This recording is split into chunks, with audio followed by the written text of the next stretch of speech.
state singing, and she's active in the church, and her children's got autism, and blah, blah, blah. It's the same things every time.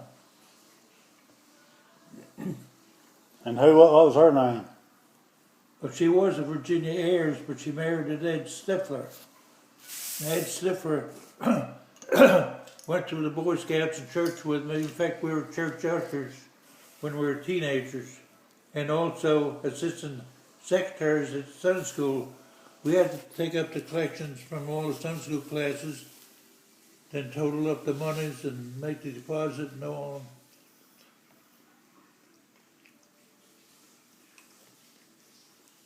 And she bragged about him spending more than 4 years in the Army during the war. Well, I did too, so he was in the early draft, but he was after me. I was in the very first draft from Irvington, but he must have been in the second or third draft, but to spend 4 years. And you was drafted before World War II, wasn't you? The spring before? Oh yeah, World War II was December the 7th in 41, and I went in March the 5th, 41. And these Edgar Beaver boys, my buddies, they went into the National Guard thinking they'd get good jobs, and well, most of them went to the Pacific, and I never heard from them again, so I imagine they got killed in the Pacific. Remember any of them's names? Yeah. There's a Harold Huffman, and he joined the cavalry. He loved horses. And I don't know whether some of the others went with him or not, but they went to the Philippines. I never heard from them again. I tried to make contact with them after the war, and I was going up in Blind Alley. And some others went in, volunteered to go in.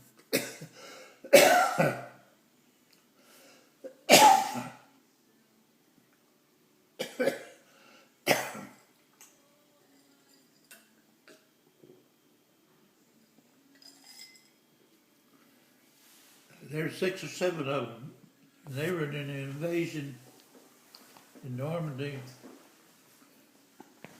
One boy died of pneumonia, but the others, I think, were killed in the invasion because I never heard any more from them. Now, Normandy is a part of France, like a county or a state? It's like a large county.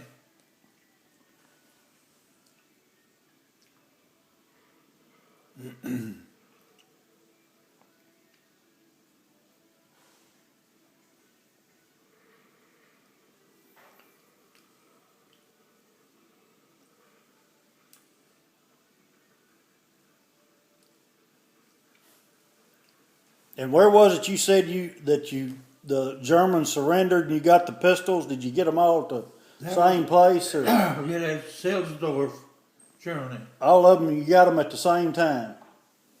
Well, that one time, it wasn't several different. Gee, I got about 5 P-38s, a Luger,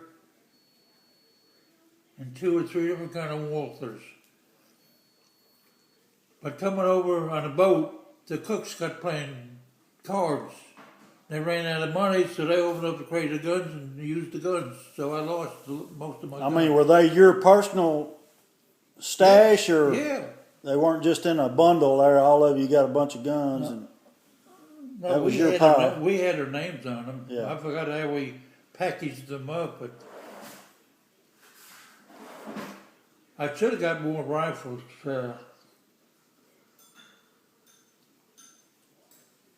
There's one place, boy, they had some beautiful hunting guns. Had etchings on them and all. I made a mistake not grabbing some of them. But the real treasure I wanted, and some darn captain or first lieutenant walked in, "Don't touch anything here. That's none of your property. That's government property." We walked in on a German Corps headquarters or some whatever they call it. But they had the Nazi flag, had the black saw a sticker on a white background, but instead of red, it had a lot of yellow in it, and then they had gold frills around the edge. It was a special flag.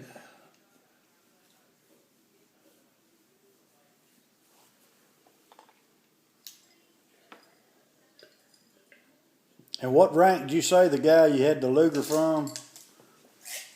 Wasn't a colonel, He was was a German colonel. Colonel?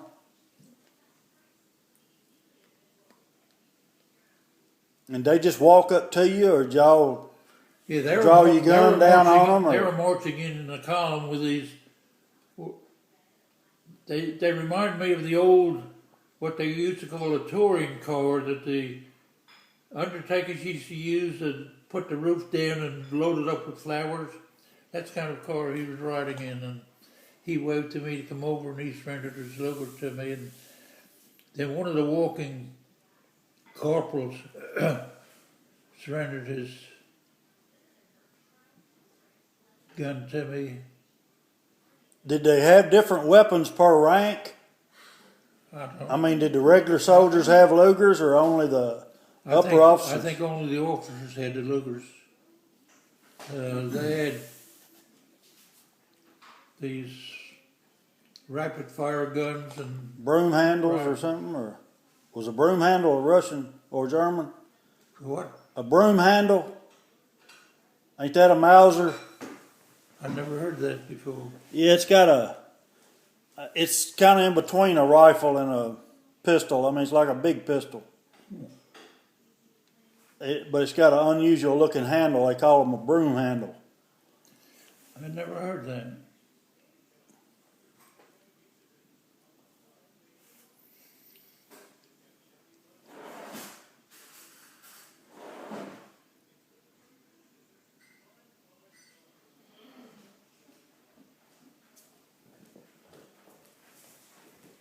But they were desperate at the end of the war because, thank you. You're welcome, Larry. Put sugar They, in it. did you put sugar in? I did. Is that okay? I sent Uncle Frank a German rifle, and the woodwork was not finished. It was cut out of pine wood, and it was rough. Well, he takes it, gets rid of that wood and replaces it with walnut wood. Well, that spoils the value of the gun the way I see it. Yeah. And then he ends up giving it to Robert. Yeah. And Robert already had a gun. Yeah. Told him he should have given it to you.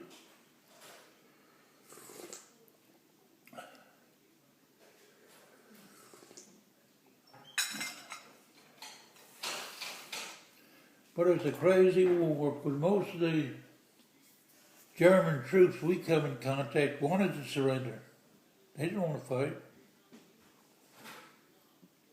You didn't happen to see you watch Channel 5 early in the morning on Sundays? No. They had a story on there about a U.S. pilot in France over this one town. I don't know what it was. But the farmers there, was out in the field, and they had a village, and this plane was coming in, done been shot at, Yeah. and they knew he was going to crash, and it was coming in toward that village, and said that they could see him, that he tried to control that plane and steer it away from the town, and crashed into a field and killed him. Well, he was turned in to his wife as missing in action. Not that he was killed. Yeah. And so people had kept asking his wife, why don't she remarry? She said, well, he's still missing. He may still be out there. They don't know that he's died. Yeah. And, well, I mean, you'd have to see the thing. I know I'll get the facts wrong, but anyway, one of the children contacted a government, either a senator or congressman, something like that. They got to looking it back, and they said, no, he's not missing in action. He was killed in action. and he apologized to her for. I mean, this has just been 2 or 3 years ago. Yeah. Maybe just recently. Maybe this year. I think it was just recent, Yeah. but I seen Yeah. snippets of it on the Uh-huh. news. I believe it was this year that he apologized, wrote her a letter of apology saying he's sorry it took so long, that he was killed in this town in France. Well, then one of the family got to looking. Well, they found that he was buried in Special cemetery they built for it. yeah, for the U.S. soldiers over there. And they put flowers on it every year. Every year, 3 times a year they do it. They call it Billy Harris Day. And she went over there and visited with them. That was real interesting.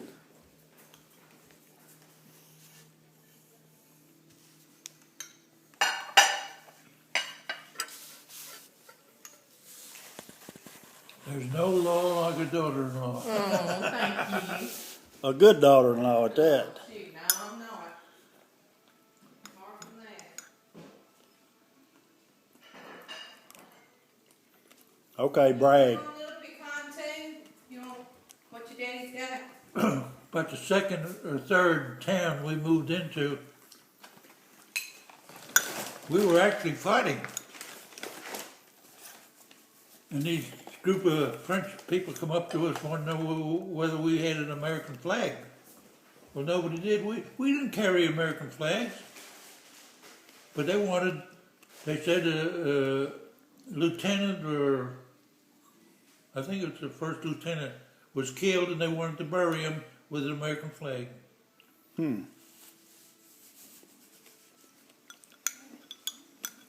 Didn't you say the French people weren't very friendly? And you couldn't trust them? You didn't know who to trust. Some of them you couldn't trust, some you could. Oh, some of them would jump on our vehicles and kiss us and hug us and like that, and others, you're just afraid of them.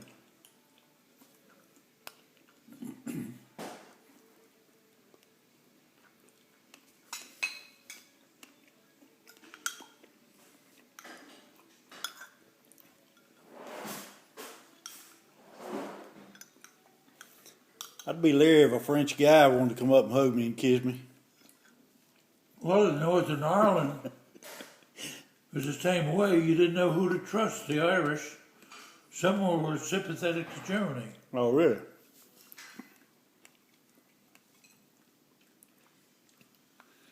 And we were told there, if we went on pass, always go in 2s and 3s, don't go alone.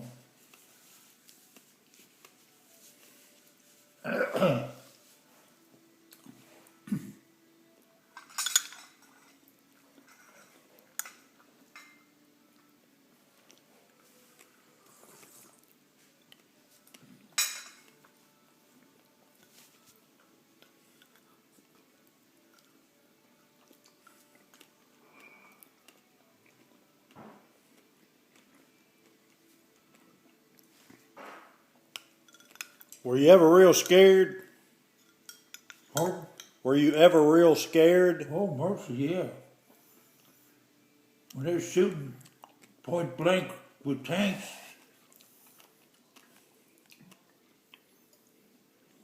German tanks or American tanks? German tanks. We went into What do you one- mean by point blank? How far away are you? maybe 50 yards. But they're shooting too high, they're just going over our heads. Couldn't drop the barrel down that much? The one place where I really was scared, and I can't understand this, we passed 3 German tanks on the left side of the road into the pine forest. Went right by them. We thought they was out of action. I mean, they were still and not running? They're parked. And I So guess you didn't know if they were everybody- occupied I or guess not? everybody thought they was out of action and just went on. Well, when we went on past them, they just pulled in the back of us and started firing at us. But when we got into the pine, we got to the right into the pine forest, and the Germans ahead, I would say maybe there's 300 yards in front of us, and they were shooting rockets at us. And that was scary because, golly, I thought sure that was our downfall. Mm-hmm. But they didn't last long. They just fired maybe 8 rounds and quit. And then it took off. Now, it might have been all they had loaded. You know, they had these carriages that had maybe a dozen barrels. They shot rockets out, or repeaters. And I guess when they shot their load, they just went on. But they went over our heads, thank goodness. Sometimes I think they did it on purpose. What about air? Did you have any scrapes with the planes or anything? Bombs? Yeah, I miss being hit by 2 feet with and I do not understand this at all. We're in the Hurtgen Forest. We took over an area that the Germans had dug slit trenches, and they piled up by 2 pine logs and put a mud and pine bough roof on it. Well, we used to get into them because there's 30-degree weather. I mean, minus 30. Minus 30 Snow was degrees. on the ground. How in the world your feet stay warm? We I kept the didn't. socks and shoes on. Yeah, but you probably feeling the same. Dang, I one. can't imagine that now. I mean, we didn't dare undress. Yeah. Well, anyway, we was on the outside of a town where they had briquettes. The briquettes,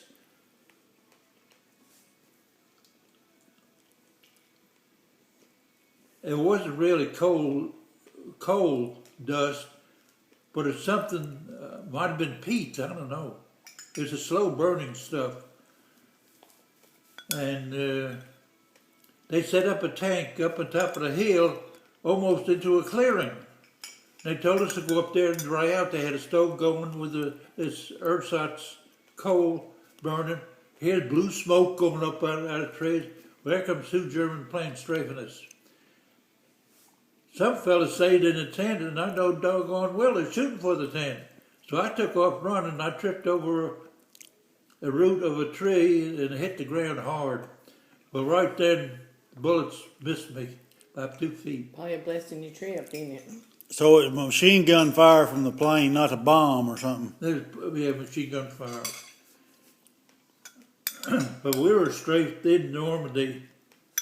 We saw these planes way off to the east. I would estimate they're maybe 5 miles away. Well, they're American planes. They're American planes, all right. They've circled around and come down the back of us, all the way down to shooting the convoy. 2 of our boys got hit. Uncle Raymond. Hello? Hey.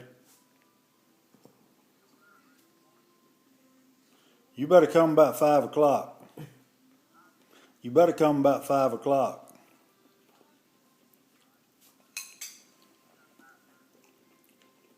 All right.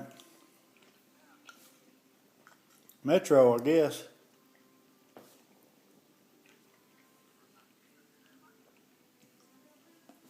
Well, I guess. You ain't yet. I mean, it's just scrap metal. I mean, you know, I don't know.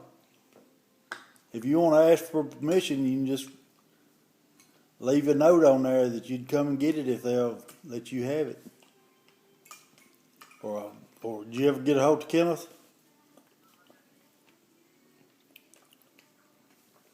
You can go put a note on it. Yeah. No.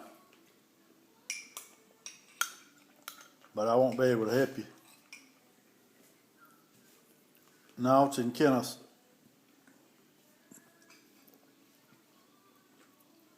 You need to call Kenneth.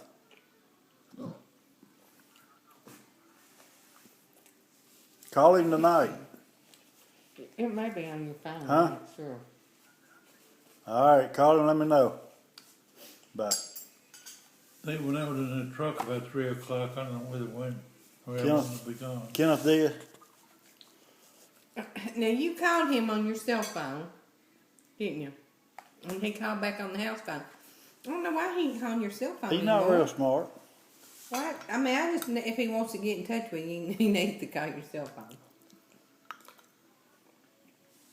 Maybe the line's busy right now. Yeah, it could be, isn't it? In France, we had 2 bombings from airplanes with American markings. And after the war, I found out that the Germans were taking the wrecked American planes and making one plane out of several of them and flying them as American planes. So we didn't pay any attention to them. But we were bombed twice by planes with American markings on them. Did you see where they just found an American plane? I won't say it was in Utah. In an isolated area that a guy on a training mission disappeared and they've just found it. But they hadn't found any remains of him. But the plane is perfectly preserved, or at least that's what the computer says. And intact. Intact. Pretty much, yeah. I mean, the fuselage and everything was all intact. It wasn't burned.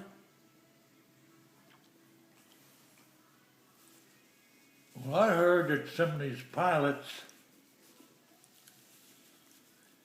deliberately broke formation and tried to go to Canada.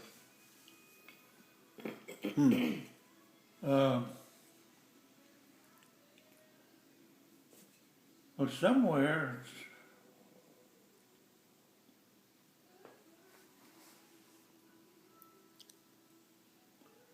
they just found the remains of a downed American plane from the World War II. And they still found the body in the plane. And I think that was in France. That was in Europe area.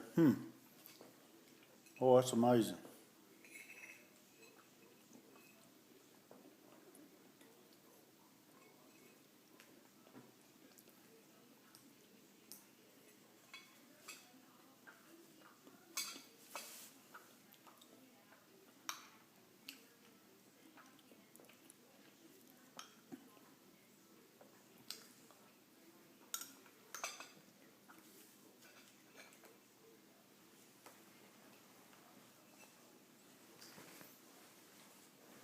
But I thanked the Lord several times that He saw me all through the war and didn't get a scratch. I know. That is An artillery shell burst,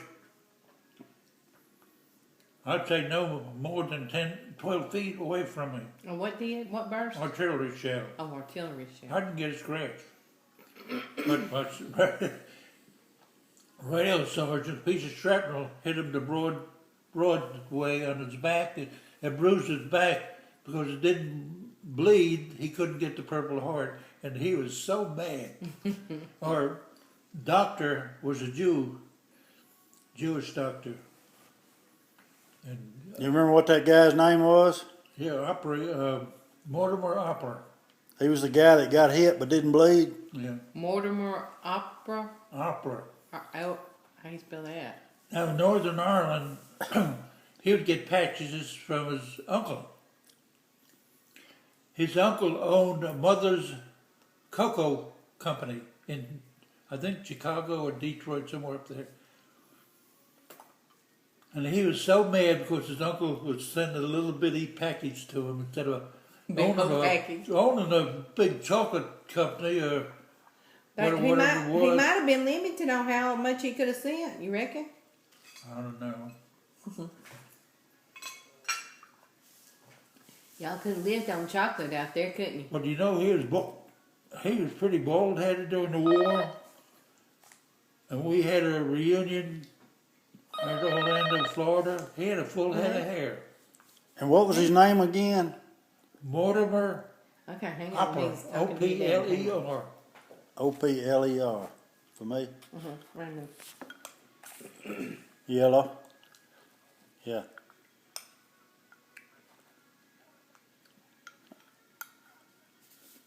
Oh, okay. Okay.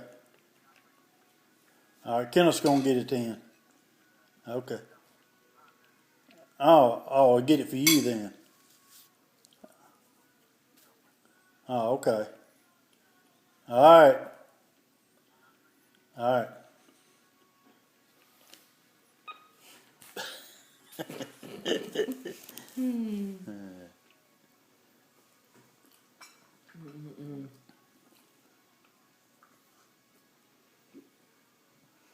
Who you consider was your best friend during the war? Who was like right there with you? Yeah, he says, Vogel says, if you grow a mustache, I'll cut your hair and keep your mustache trim. But he says, you got to cut my hair. So I cut his hair, and he cut my hair and trimmed my mustache. And it's the same guy you just spelled his name? Mortimer? Yeah, you consider him your yeah. best friend there? Yeah. We'll have to look up some of his family. And how'd you spell his last name? O-L-P-E-R? O-P-L-E-R. O-P-L-E-R. Opler. Opler. Mortimer Opler. Opler and Boble. At this reunion in Orlando, Florida, It's weird. a lot of the women got up and talked. Well, his wife got up there and talked. Boys, if she didn't give a speech. I mean, we were heroes. I didn't consider myself too much of a hero. I was a scared hero. I understand. I would be too. I couldn't be In anything City else. of Brest in France, I dug a... You're more of a hero than a football player, That's right. unless the football player went to war. Being heroes. I mean, these Titans, they ain't no Yeah, they heroes. call them. They call them football people heroes. heroes.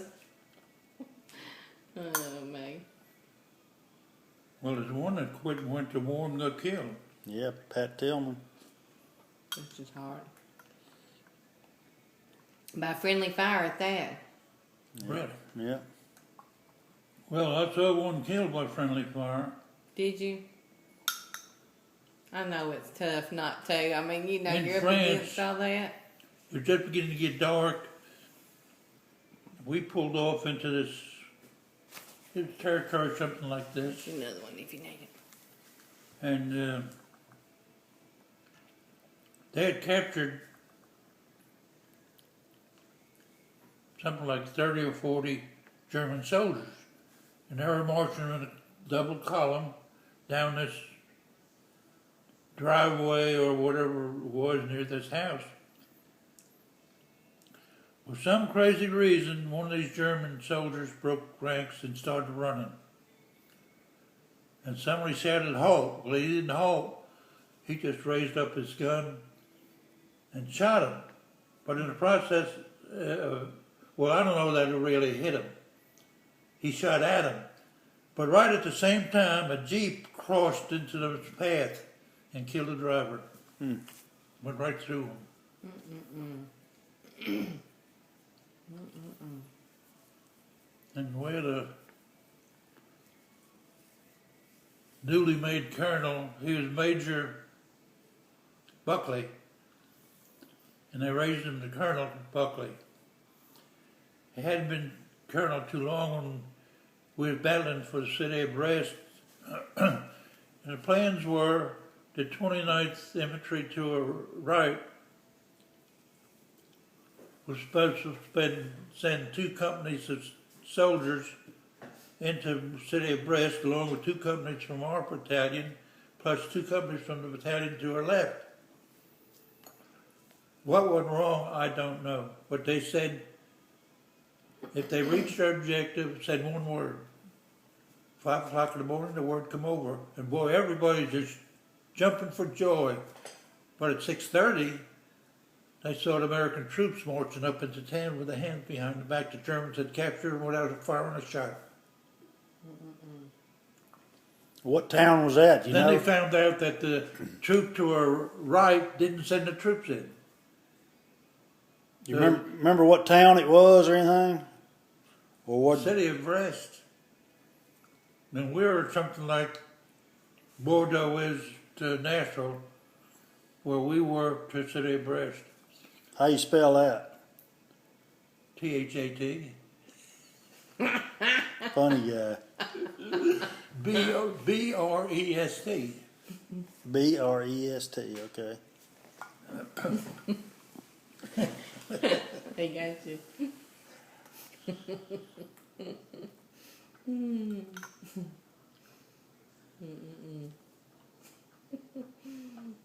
Yeah, I told you if you was still surprised, could be. But the neatest trick of the war to me was we come down around Cutance and Avranches, and it's going up into the Brest Peninsula. Halfway up the peninsula was a German hospital. Well, they turned the hospital into the headquarters for the German troops. Up to that point, when the Americans fired artillery shots, they'd attack immediately after they'd end the artillery fire, then they'd go in. This day was a foggy day, and they sent in a barrage, I guess it lasted 30 minutes. It stopped. Nothing happened for 4 or 5 minutes. Then they attacked, and they caught these Germans in the basement of this hospital. Of course, they surrendered with a shotgun fire. Caught them off guard because they figured, well, we weren't going to attack, so they just. That was your unit? Well, I could think it was more than our unit. I think it was a Corps operation. And what was the specific unit you were in? Well, it's in the 2nd Battalion Headquarters Company of the 28th Infantry of the 8th Infantry Division. But what army we were in, I don't know. Some days we was in 3 different armies. We never knew which army we was fighting with.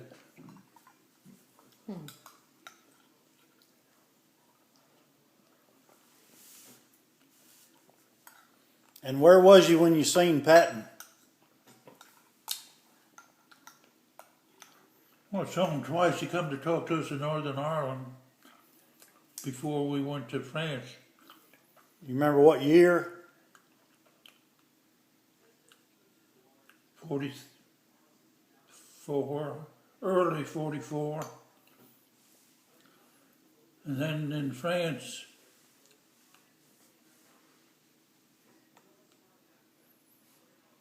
I don't know. It's the early part of our involvement in France, but we're going across this marshy land, the road was built up, and these 5 tanks were lined up. Here comes this Jeep down there, Pat standing up. What in the goddamn hell are these tanks sitting here, Lieutenant? He said, we're waiting for the engineers to clear the mines off the road. He says, the hell with that? Just, we can replace these tanks, but we can't replace these soldiers.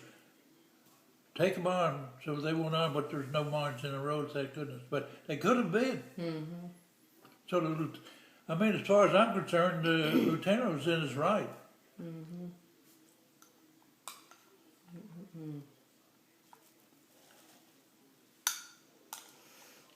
War is not good, that's for sure, for people fighting it. I got to see Eisenhower in Belfast. That was after we heard from Patton. Same year? Same year.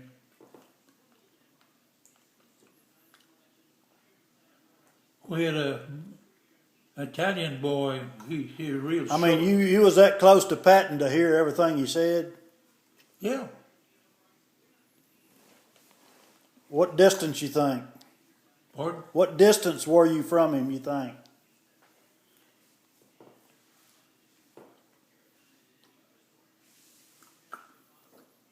Maybe 100 yards. He was on the steps of this, what they call these fancy houses, castles. And the local women were standing around there listening to him, and he used vulgar language. I mean, he didn't hold back. And He was definitely a cursor. I know it's embarrassing to them, but Eisenhower was coming down my row. We were maybe 2 or 3 rows, and I was in the middle of the row.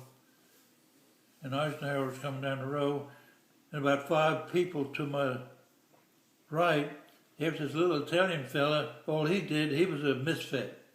And what his job was to clean all of the trains, the toilet facilities and so forth. He stopped before this fella, says, "Soldier, what's your job?" He says, "Company bugler." And he wasn't. He would clean the bathroom. He is ashamed to tell me. He's a different kind of bugler. Yeah. Yeah. Watch your mouth on that now. Oh, man. What about the Nazi flag? Where did it come from? Bonn, Germany. I mean, was it a military? Every house had one. Was it a military place or just a house? No, it's a house. The big Nazi flag you got come from there. Yeah.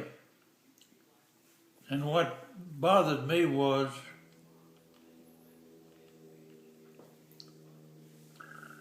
I can see confiscating some stuff, but just deliberately vandalizing homes, I couldn't see it. They'd go in there and they'd open up drawers and throw linens and stuff everywhere. And I Ransack couldn't see everything. that. Just ransacked it. Yeah. Yeah. And in Vosnik, Germany, the main road come down and then forked.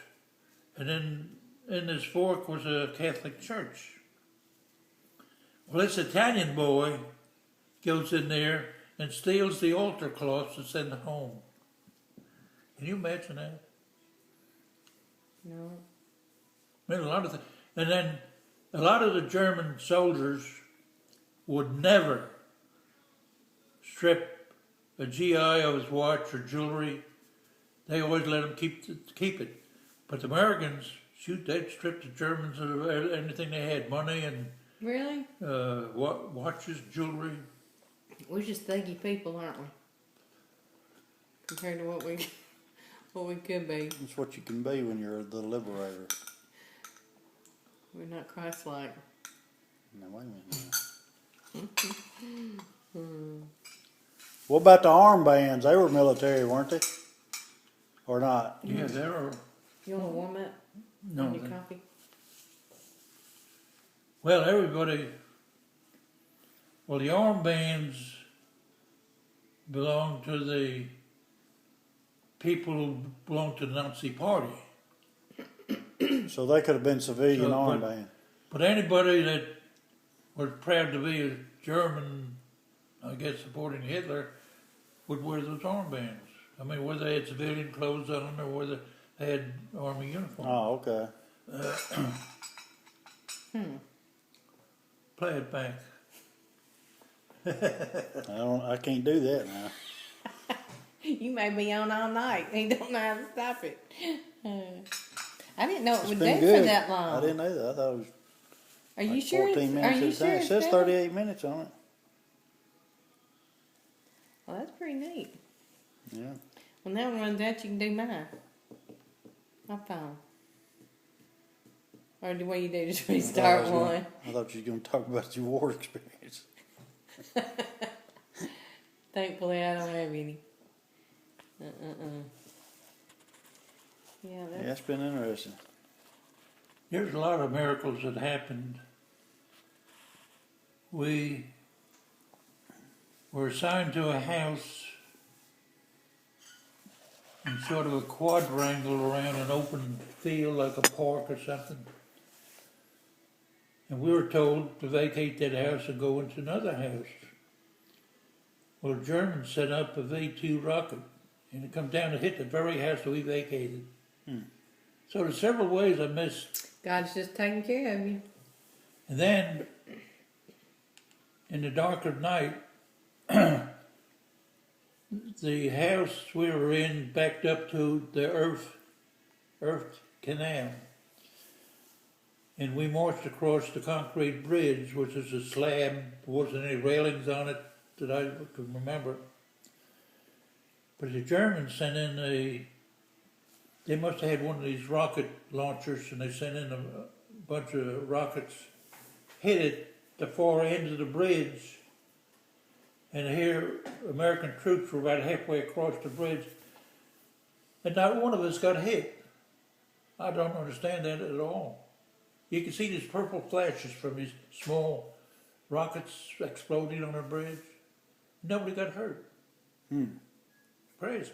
Yeah, miracle. Miracle, miracle.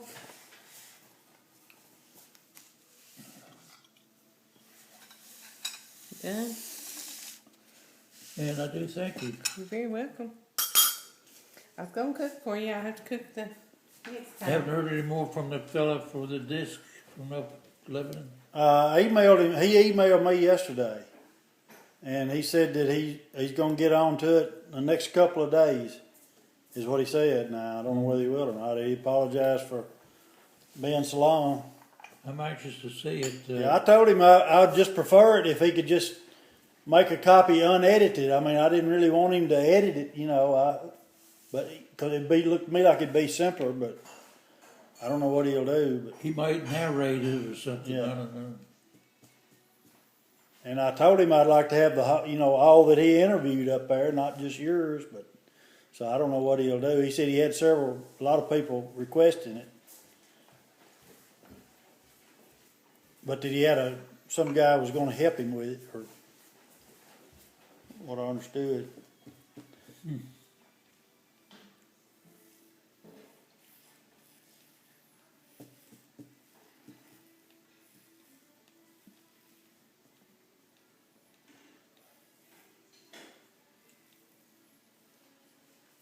Did you ever see one of these old radios had what they call an electric eye to it? You zeroed in on a station, or eliminated all the black on it, it'd be a green.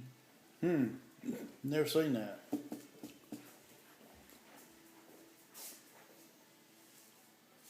Well, I picked up a radio because we could confiscate radios. Well, I picked up this radio in this one house. You talking about like a civilian radio? Well, the war was civilian house. Well, no, the war was still going on anyway. It was one of these table models about so long and so high, but they had this electric eye in it. Well, we were told we couldn't bring any of that stuff home. So this Greek fella, that was our Jeep driver, he said, "What are you going to do with it?" I said, "I'll just leave it."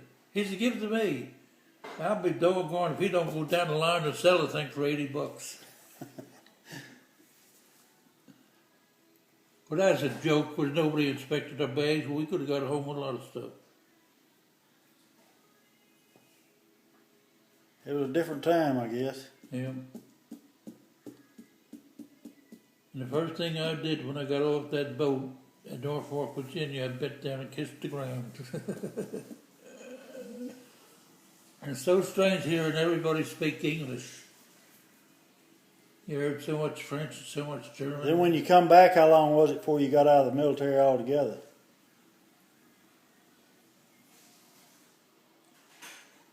We got back, I think, June the 8th. Of 45? At 45, and I didn't get out till October. Into October. We went from there.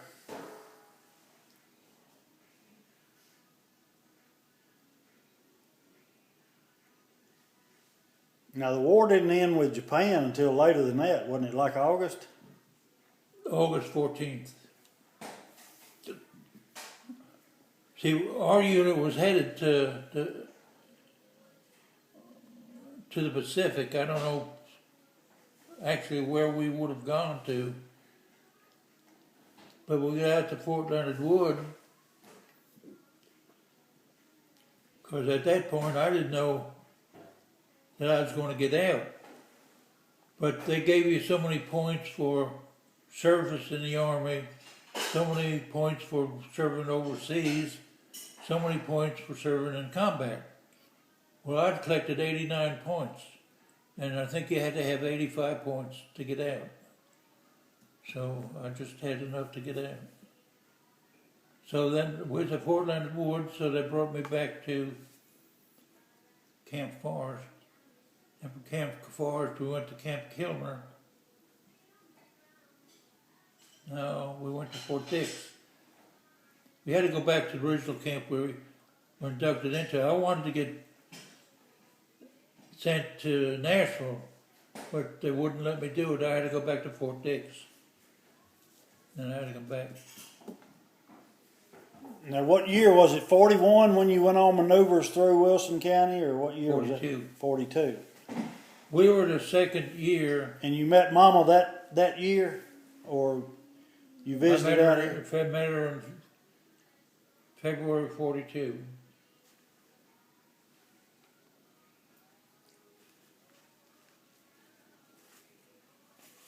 And did you meet her in town, or did she meet you, or did you come all the way out here to meet her, or what?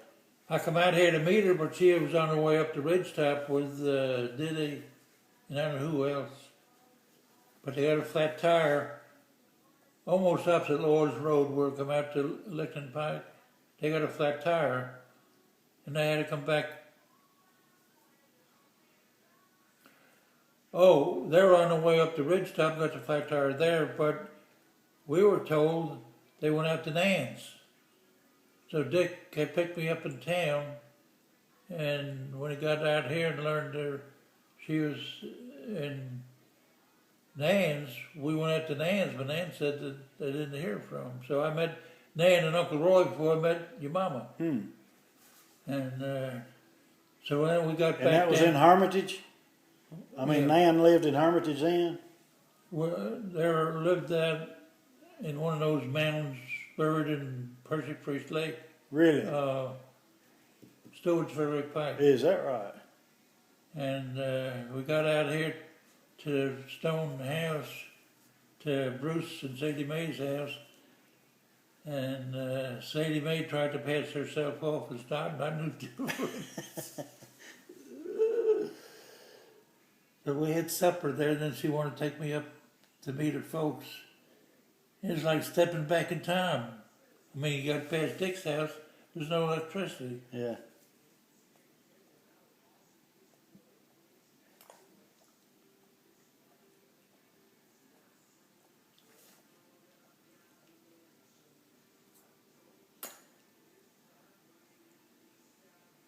Yeah, and it's hard to believe that all that's past us now. Mm-hmm.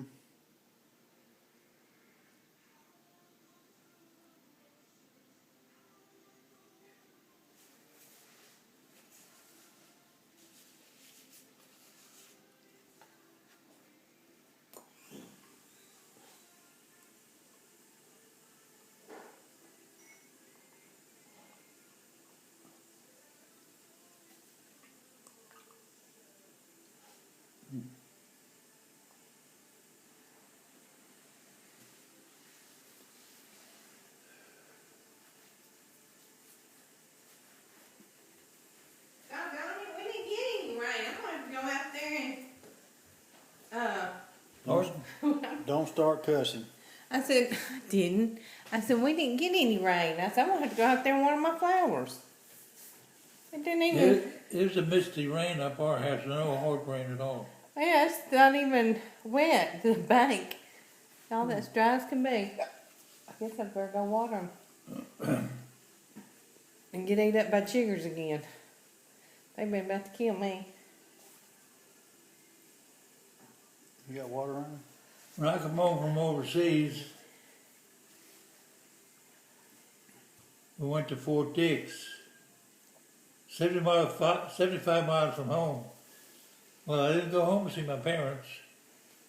I went to Trenton, got a train into Cincinnati, switched trains into Nashville to see Dot. Well, I got into Nashville I'd say maybe 1:30 In the afternoon? in the afternoon. First thing I went to a flower shop to order a bouquet of flowers. And I went to the hotel and rented a room. And then I went and got flowers and sent it up there and to address to Dot, and that I was in room so-and-so at the hotel. Well, I was in the shower, taking a shower, when she walked right in and she undressed, got in the shower with me and embarrassed me to death. Oh my goodness.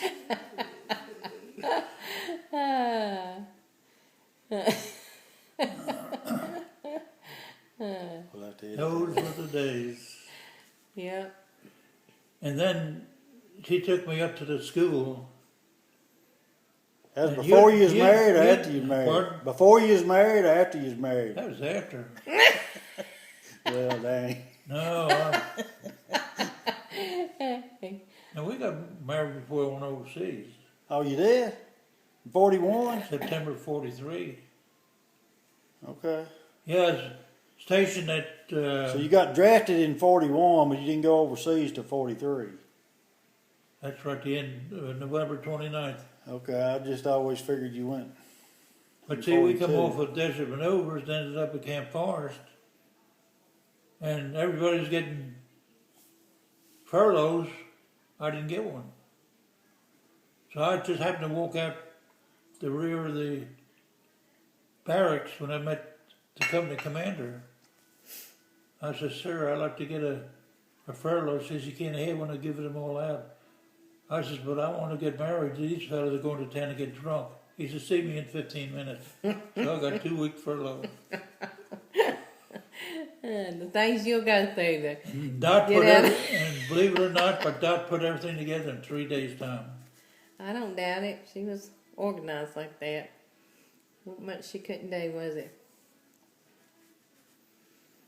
Mm-mm-mm.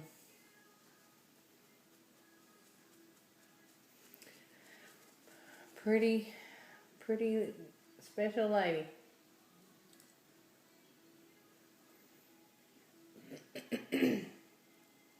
So y'all just said the spur of the moment said we're gonna get married before I leave out. I didn't want to get married. The way it happened, she was driving up by the church, because she couldn't go through. Stenberg Road didn't go up to the highway then. So we went around by the church, going up to the ramp at the church. I told her it wasn't for the war. I'd ask her to marry me. Well, first thing I know, she's making plans to get married. So you really didn't ask her? Well, the way it come about, we come off, let's see.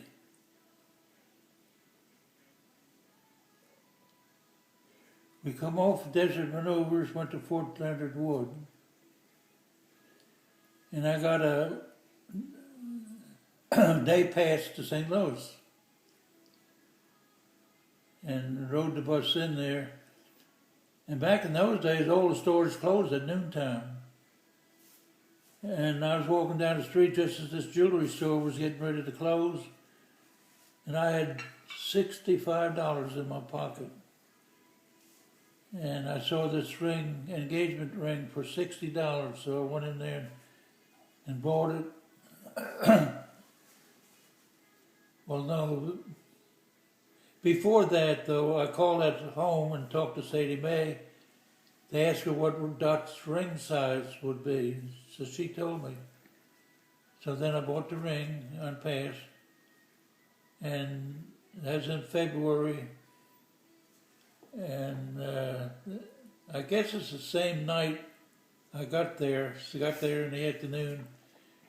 And after supper, she and I went into the living room. And they had a log fire going. I think. I'm not sure on that. Anyway, well, it must have been because I sat down on a chair near the fire, and she came in and stood next to the fire, and I got down on my knees and presented her a ring and asked her whether she'd marry me. She said yes. And when was that? What date? September 23rd, 1943. That's the day you asked her No, to marry. no, I was gonna September- say that's when you got married. February 24th, 43. So I went in That's and Sophia's Doc's birthday. daddy was just finishing supper. He was standing up and I asked him whether he had any objections if I married Dot. He says, I don't guess so. You know, a real slow draw. And boy, everything broke loose. So you really did mean to ask her. You really did ask her. Yeah, I did ask him. Oh no. And you really did want to get married. I didn't want to get married till after I come back. I know. You didn't Because I want to didn't leave know whether her. I'd get killed. I know. Yeah. And then she'd be left by herself. But I'm so fortunate that I didn't drown in the Wilkes River. I'm so fortunate that I didn't get injured by rocket shells and artillery shells. We went to this one town and they shot an 88 artillery shell, the Germans did. And they hit the pavement and just slid up it never exploded, just slid up the road. Mm-mm-mm.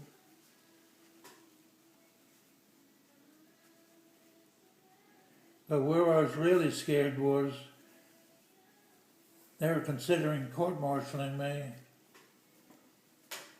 And the first sergeant was a real old Army first sergeant. He talked the captain out of court-martialing me, but I had to get together 4 men, and this is right about 1 o'clock in the afternoon, go out in broad daylight under complete observation of the Germans who was on the next hill, and pick up artillery casings and pile them up. Well, I got the men together, and we got out there, and we worked out there about 2 hours. Germans never fired a shot. But I found out later they was retreating. If they hadn't been retreating, they could have killed us. Another fortunate and blessed time. I had about 1, 2, That's one. It's black. I think there's 4 times they tried to court-martial me, but I got out of it every time. It wasn't my fault. The darn battalion sergeant major, the first time, went to sleep after I woke him up and got out of his bed to relieve me on the radio when the mess trucks come in. He said, go on and eat breakfast, I'll take over. So I went in and got my breakfast, went back and went to bed. About 8:30 they woke me up and said, battalion commander wants to see you. So I went there and he wanted to know who gave me authority to get off the radio, and I said, the battalion sergeant major relieved me. He says, no, he said he didn't. What had happened, he got out of bed, stood up, fell back into the bed and went back to sleep. And the radio went unattended for about an hour or an hour and a half.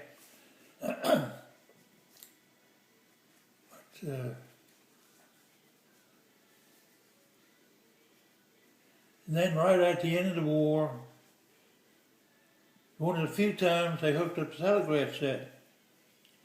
So I received a message that German tanks were heading north. I wrote out the message on a message form, turned it over to the battalion sergeant major, the same guy. He never gave it to the battalion commander because the battalion commander was asleep. But boy, the next morning I caught hell. They was going to court-martial me. Again, the first sergeant went to bat for me and got me out of it. Mm-mm-mm. And what was his name?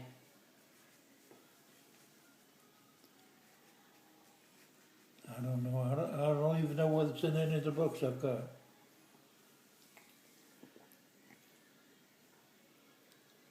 He was a little bitty guy, though. Really?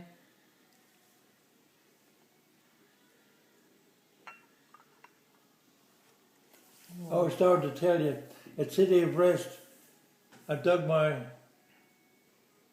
so-called slit trench so deep the first sergeant moved in with me. Well, word got to the company commander, and they made him vacate my slit trench. There's room for 2. And I think Oppler and I were supposed to bunk together, but the first sergeant moved in. Well, do you know that it looked like they would have court-martialed him or something, but they sent him back to the States. He ended up as an MP in Trenton, New Jersey. But your little buddy, he didn't get killed. Yeah. He didn't, did he? No. Oppler. No, He he didn't was. No, he was kill. at the reunion. Mortimer Oppler. Oppler. Mortimer Oppler. Mm-hmm. He was a good old soul. But he just didn't get injured. He just didn't get the Purple Heart because the way Yeah, it didn't didn't bring break- blood. Didn't break. Yeah, if it broke the skin. He said if he'd known that, he would have taken the shrapnel and broke the skin. Oh man. But I had huge pieces of shrapnel fly by me, close, never hit me. That's a blessing. Mm-mm-mm. Didn't you say you got shot at by wooden bullets? Or was that tracers? I got shot at by 3 snipers, but the bullets must have ricocheted off the hedges. See, the hedgerows are built up so far, then above them were hedges. And the bullets ricocheted off the bushes and missed me. But didn't you say something about wooden bullets? Yeah, they're wooden bullets. And they was meant, and I like to find out. They either were good for 200 feet or 200 yards, and I can't remember which. I got. They were used, What were the advantage of that? Or it was why- close combat range where they could shoot, and you couldn't hear them shoot. For some reason, there's sort of they had some kind of a silencer, Huh. and it's for close combat where they wouldn't get caught.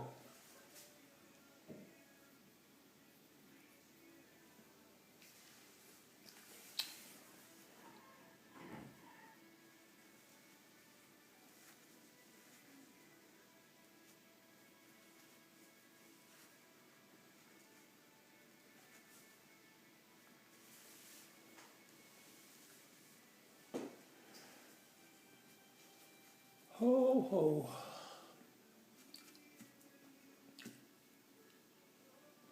You work tomorrow? No, I'm off. Tomorrow's your scheduled day, isn't it? No, I worked yesterday. I worked Tuesday. You work Tuesday. Well, Freddie asked me whether you was going to take me in or he, and I said, well, I think Dennis works tomorrow, so he's supposed to take me in. Yeah, I got plans. If he can, he can do it. I mean, if he can't, I'll have to change plans. But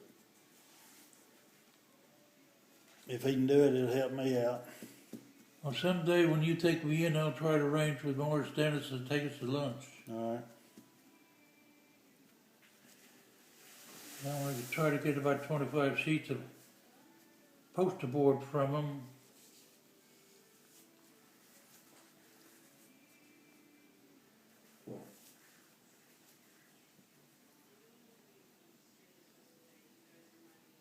You want more coffee? No thanks.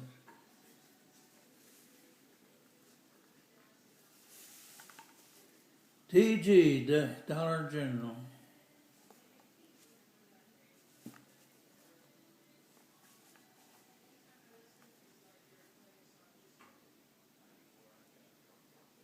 Drug facts, active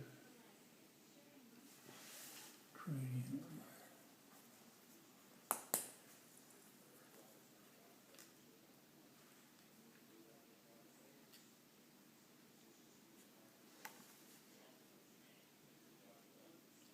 Ethyl alcohol, 65%.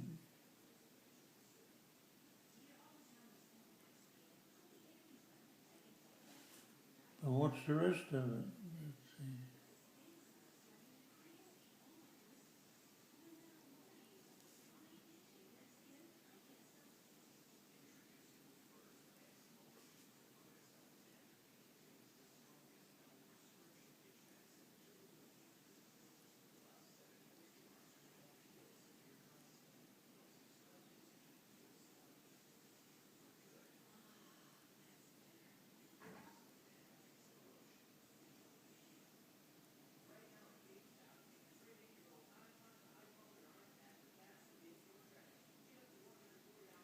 Wonder why they can't print that big enough so you can read it easily.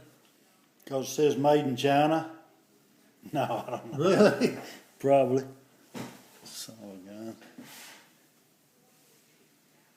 Distributed by It Dolls says made in USA with US and foreign components.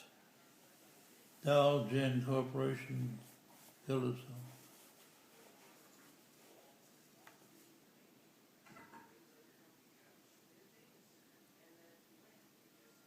Made in USA with US and foreign components. Sound like an echo.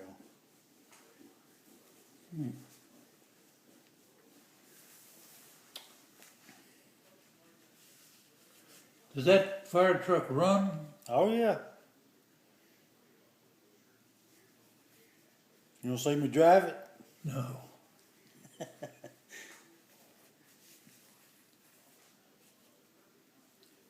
It's awesome. I remember they used to use them in Nashville. Yeah. They got 17 of them in 1963. That's the year that one was made. Nashville bought 17 of them.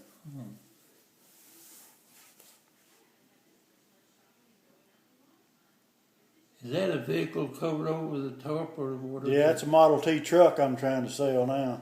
Oh, really? Mm-hmm. Well, if my health was better, I'd try to buy it. It's Yeah. funny, that one of those cars that Jerry bought, he was dealing with a man when I called in for it. Is that over Old right? Hickory. Huh. He said, I've got a buyer here right now, and it turned out to be Jerry. Ah, but darn. He had a rust. I mean, it had a big hole in the door. I don't know how he fixed it. Wonder which car that was. Must have been one of the touring cars.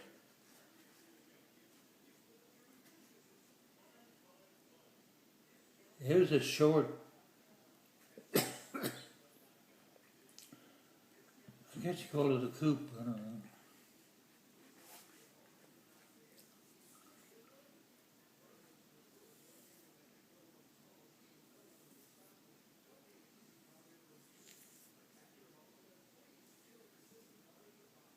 You ever use that coffee mill? No. My parents had a coffee mill when I was growing up. Back in those days, you could buy the coffee bean. Mm-hmm. And the stores had coffee mills, but they preferred to grind it themselves. And a lot of the time, it'd be my job to grind the coffee. What is a glass? Like a glass. No, I got one of them too. I think it's upstairs, maybe. It's hung on the wall. Yeah, Raymond and Gail gave it to me when I built their pergola, I think, for maybe Ray John's wedding. I'm not sure, something like that. And tea, most of the stores had loose tea, and they'd scoop it up and weigh it and bag it, and you bought it loose. Orange, Pico, and what else? Usually there's two kinds of tea, orange, Pico, Where's tea grown? or Where is tea grown? China. Really? Well, I say China, but I guess a lot of those Pacific Islands grows it too. But I think most of it comes from China. Well, India, I know India produced a lot of tea, because Ceylon tea came from India. And I've got some postcards issued by the Ceylon Tea Company from their, show different scenes of their plantation.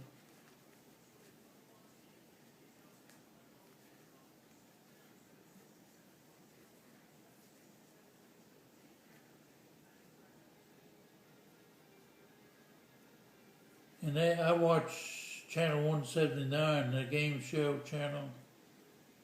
on this Family Feud. And last night they had 4 or 5 questions, 5 questions I think it was, about bananas. And they, one person said that they put peanut butter on a banana and put it in bread as a sandwich. I never heard of that. Now what now? They took a banana and sliced it, Yeah, covered it with peanut butter, and put it in a slice of bread, folded over Yeah, and make a yeah. sandwich. I believe we've had them as a kid. And somebody said they used to put mustard on it. Yeah, I wouldn't do that. I couldn't stomach that. Oh, another one I never heard of was a banana daiquiri.